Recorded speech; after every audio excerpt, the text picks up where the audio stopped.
Oui, oui, en fait, je voulais savoir, parce que je vous ai beaucoup lu, en fait, Oui. et qu'est-ce que vous avez à dire à ces agriculteurs qui refusent, pour des raisons évidemment économiques, Mmh, les restrictions d'eau? mmh.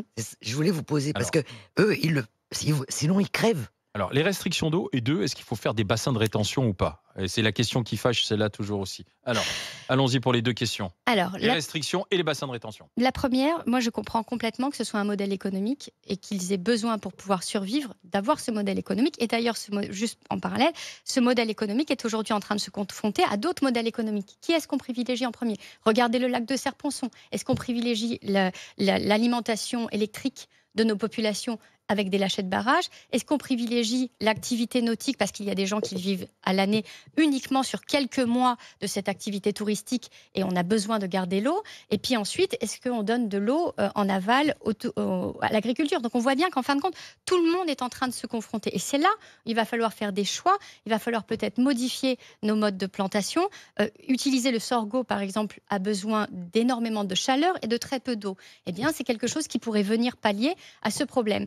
En fait, on est un peu dans un mythe où il faut comprendre que avec la PAC, avec la manière dont s'est déroulée l'agriculture européenne, on a favorisé dans l'après-guerre toutes les zones de maïs. C'est-à-dire c'était un peu le jackpot. Quand on exploitait le maïs, eh bien finalement, on avait tellement de primes que c'était extrêmement intéressant et tout le monde s'est massivement Mmh. lancé dedans. Et donc, bien entendu, toutes les filières sont devenues dépendantes de cette activité massive qui était rentable et lucrative. À l'heure d'aujourd'hui, il faut quand même se poser des questions. Il faudra peut-être que l'Europe aide la reconversion. Peut-être ça demandera aussi des années de jachère parce qu'il y a un autre problème dans l'agriculture aujourd'hui dont on ne parle pas assez, c'est qu'on a des terres qui sont tellement pauvres en matière organique, qui sont tellement vidées de toutes leurs substances avec ces couches de pesticides qu'on leur passe en permanence, que si vous voulez, eh bien, à un moment donné, il n'y a plus de vie. Et s'il n'y a plus de vie, il n'y a plus possibilité à l'eau de pénétrer dans les Ouais, sols. Et d'accord. donc, nos réserves ne se rechargent pas. Et il faut savoir une chose, on a toujours l'impression que lorsqu'il va y avoir une nouvelle pluie, eh bien, toute cette pluie va venir recharger les nappes, hop, c'est bon, c'est fini, on passe à autre chose. En réalité, sur 100% de pluie, vous avez qu'en moyenne 9% qui s'infiltrent.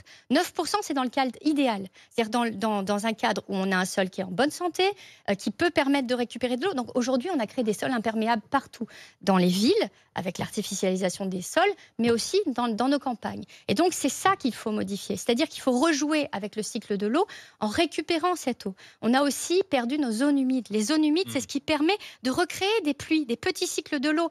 Donc en réalité, comme on n'a absolument plus, on a perdu jusqu'à 80% suivant les endroits de ces zones humides, parce qu'à un moment donné, ça nous posait problème, c'était assimilé à des maladies. Donc en réalité, on avait tendance à assécher, et puis surtout, on gagne du terrain Ouais. si on assèche tout ça. Foncier. Et donc, voilà, on gagne du foncier. Donc c'est toujours une question, finalement, de manière de forçage, j'ai envie de dire, économique, qui font qu'à un moment donné, le territoire évolue.